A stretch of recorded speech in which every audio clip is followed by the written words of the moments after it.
तीच मुलगा आणि वडिलांची गोष्ट नाहीये. ही मेनली एका आईची गोष्ट आहे. माझ्या वाढदिवसाला रिलीज होणारा दुसरा सिनेमा आहे. देऊळ नावाचा सिनेमा जो होता तो माझ्यासाठी खूप स्पेशल होता. नमस्कार, मी रसिका शिंदे. महा MTVमध्ये तुमचं स्वागत. 3 नोव्हेंबरला शॉर्ट अँड स्वीट अशी एक प्रेमाची गोष्ट आणि वडील आणि मुलाची गोष्ट ही आपल्या भेटीला येणार आहे. आणि त्याच निमित्ताने आपल्यासोबत चित्रपटाचे 2 प्रमुख कलाकार आहेत. सगळ्यात आधी तुम्हाला दोघांचे खूप खूप स्वागत. सोनाली मॅम, तुमच्याकडेच येते आधी. शॉर्ट अँड स्वीट एक वडील आणि मुलाची गोष्ट आहे, पण एक नवरा बायकोची पण ही प्रेमाची एक गोष्ट आहे. तर प्रत्येक वेळी तुम्ही विविध भूमिका साकारल्यात. एक तुमचं सोनाली टच असतं. या भूमिकेमध्ये वेगळं तुमच्या साईडला काय पाहायला मिळतं? ही अशी नुसतीच मुलगा आणि वडिलांची गोष्ट नाहीये. ही मेनली एका आईची गोष्ट आहे. एका मुलीची गोष्ट आहे, तन्वी नावाच्या, की तिच्या आयुष्यात काय काय घडतं जे कदाचित आपल्या आजूबाजूच्या कितीतरी मुलींच्या आयुष्यात घडत असतं. की आपलं शिक्षण होतं, आपण एक जोडीदार निवडतो, आपलं कुटुंब असावं, सगळ्यांचं चांगलं व्हावं अशी स्वप्न बघणारी एखादी गृहिणी असते. पण गोष्ट इतकी सोपी राहत नाही ना, शॉर्ट अँड स्वीट राहत नाही. त्याच्यात बरीच वळणं येतात आणि बऱ्याच डोंगरदऱ्या येतात. ते कशी तन्वी पार करते, मुख्य म्हणजे ती कशी स्वतःच्या निर्णयांपाशी ठाम उभी राहते. यामध्ये महत्वाचं चॅलेंज असं असतं की निर्णय फक्त आपले एकट्याचे नसतात, मग ती माणसं एकांगी वाटतात. तन्वीचं वामनवर प्रचंड प्रेम आहे, जो रोल श्रीधर करतोय. त्या दोघांची पार्टनरशिप इतकी घट्ट आहे की त्यामध्ये कोणी येऊच शकत नाही, म्हणजे मुंगीलाही शिरायला वाव नाहीये. इतकं त्या दोघांचं एकमेकांचं सख्य आहे. आणि त्यांना काय काय प्रश्न येतात दोघांना त्यांच्या समोर. आणि त्यांच्या आयुष्यात एक मुलगाही आहे त्यांचा, पण तो का प्रश्न म्हणून का त्यांच्या समोर येतो हे सगळं आपल्याला शॉर्ट अँड स्वीट मध्ये उलगडताना दिसणार आहे. मला तन्वी फार आजची वाटते. आज कितीतरी मी माझ्या मुलीच्या शाळेत जाते. माझी मुलगी 12 वर्षाची आहे आणि त्यातल्या पेरेंट्स मीटिंगला ज्या आया येतात त्यातल्या कितीतरी जणी लग्न न झालेल्या वाटतात, नाही का? आता ड्रेसिंग बदललंय सगळ्यांचं, सगळेजण कूल दिसतात, फिट असतात. तर अशी एक आई जी टिपिकल विचार करत नाही, जी फक्त काय खाणार कोण याचा विचार करत नाही, किंवा तुम्ही मला गिफ्ट का नाही आणलं, अशा टाईपची ती टिपिकल आई नाहीये. आपण सगळ्याजणी ज्या आधुनिक विचारसरणीच्या आहोत की मी सुद्धा कुटुंबाला हात लावणार आहे, अशाच प्रकारची तन्वी आहे. आणि थोडीशी माझ्या जवळ जाणारी आहे, त्यामुळे ती करताना मज्जा आली. बरं, मला घ्यायचंय तुमच्याकडे, पण त्याच्या आधी सर वेगळं छान अशी ट्रेलरमध्ये खूप कमाल वाटली. म्हणजे जे मगाशी मॅम एका मुलाखतीत म्हणाले की कुठेही ती दुःखाची भूंकर नाहीये.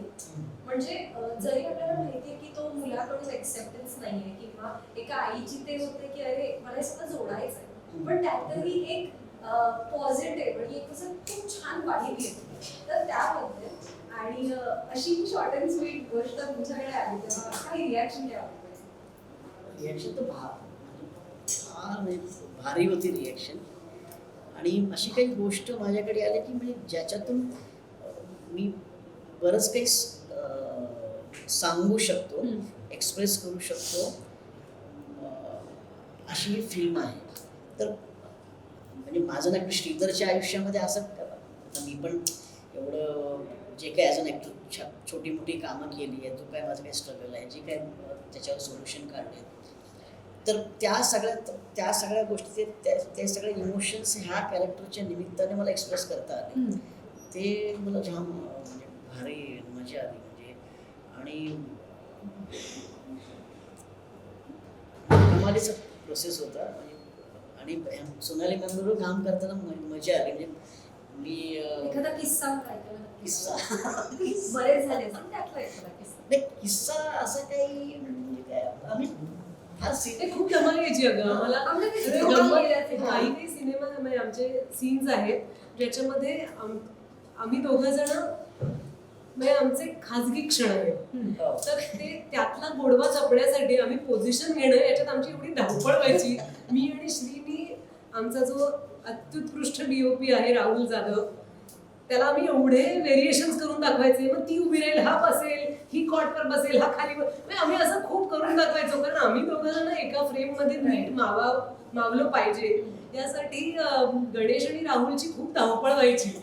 तर आम्हाला खूप हसू यायचं की सीन खरं म्हणजे सेन्सिटिव्ह आहे आणि त्याच्या आधी आम्ही जोरदार हसतोय दोघं जण की अरे यार मी बरोबर मार्कला आले नाही, माझं आमच्या दोघांचा चेहरा जवळ आला पाहिजे असं आम्ही बसलो वगैरे वगैरे. तर असं एका सीनला आम्हाला खूप, आणि काही काही सीन्स असे आहेत ते खरं म्हणजे खूप मनाला स्पर्श करणारे आहेत, भावनिक आहेत, पण ते गमतीशीर सुद्धा आहेत. म्हणजे सिनेमात असं नाहीये की आता प्रेक्षकांनी रडायला लागावं अशा पद्धतीने ते डिझाईन केले. खुदकन हसू येतं आपल्याला की तन्वीचा जो प्रश्न येतो आणि याचं जे उत्तर येतं वामनचं, ती देवाणघेवाण फार मजेदार आहे. त्यामुळे अनेकदा आमचे रिटेक करावे लागले कारण आम्ही हसलोय. ओके. बरं, मगाशी तुम्ही जो मुद्दा म्हणता की आताची आई ही बदलत जाणारी, तर चित्रपटामधून आपण पाहिलं की आधीची आई कशी चित्रपटामध्ये पोर्ट्रे करत होते आणि आता ती आईची भूमिका, तर त्या एका बदलाबद्दल तुम्हाला काय वाटतं? तेवढा अगं आढावा नाही घेता येणार मला, पण मला नेहमी असं वाटतं की जे काही आपल्या आजूबाजूला बदलत चाललंय त्याचं प्रतिबिंब सिनेमांमध्ये येतच. त्यामुळे आता कितीतरी वेळेला आपल्याला असं दिसतं की अनेक सिनेमांमधली आई साडी नेसणारी नसते. काही काही आया कुंकू पण लावत नाही. म्हणजे आई म्हटल्यानंतर कदाचित आपल्या जुन्या मराठीच्या पुस्तकांमध्ये साडीचा पदर उडतोय आणि केसाचा आंबाडा आणि कुंकू अशी आई आपल्यालाच आता इमॅजिन होत नाही, कारण पिढी बदलत चालली आहे, फॅशन बदलत चाललेली आहे. त्यामुळे त्याचं दर्शन आपल्याला सिनेमामध्ये होतच राहतं. आता बघूया की ते काळाच्या बरोबरीने राहणारे सिनेमे किती असणार आहेत आणि प्रतिमा जपणारे सिनेमे किती असणार आहेत. शेवटचा कसा प्रश्न होता की 3 नोव्हेंबरला चित्रपट रिलीज होतो आणि 3 नोव्हेंबरला तुमचा वाढदिवस आहे, तर हे किती योग जुळून आलाय असं म्हणू शकतो आपण, काय आणि कसं फील होतंय त्यासाठी? तुझ्या लक्षात आहे, मला फार स्पेशल वाटतंय. हा माझ्या वाढदिवसाला रिलीज होणारा दुसरा सिनेमा आहे. देऊळ नावाचा सिनेमा जो होता तो माझ्यासाठी खूप स्पेशल होता, कारण मी आई झाल्यानंतरचा माझा पहिला वाढदिवस जो होता त्या दिवशी देऊळ रिलीज झाला आणि नंतर देऊळला सर्वोत्कृष्ट चित्रपटाचं सुवर्ण कमान मिळालं होतं, त्या वर्षीचं नॅशनल अवॉर्ड मिळालं होतं. तर आता बघूया शॉर्ट अँड स्वीट ही आमच्यासाठी कशी छान भेट ठरणार आहे. थँक्यू. आधीच तुम्हाला वाढदिवसाच्या खूप शुभेच्छा आणि जाता जाता प्रेक्षकांना काय सांगा? प्रेक्षकांना एवढंच सांगेन की या 3 नोव्हेंबरला आणि बघा छानशी अशी साधी सरळ कौटुंबिक फिल्म आहे आमची शॉर्ट अँड स्वीट. बस एवढंच. थँक्यू. तर नक्कीच 3 नोव्हेंबरला तुम्ही देखील चित्रपटगृहामध्ये जाऊन ही short and sweet love story आणि उत्तम चित्रपट पहा आणि तुम्हाला कसा वाटतो हे आमच्यापर्यंत नक्की कळवा. धन्यवाद.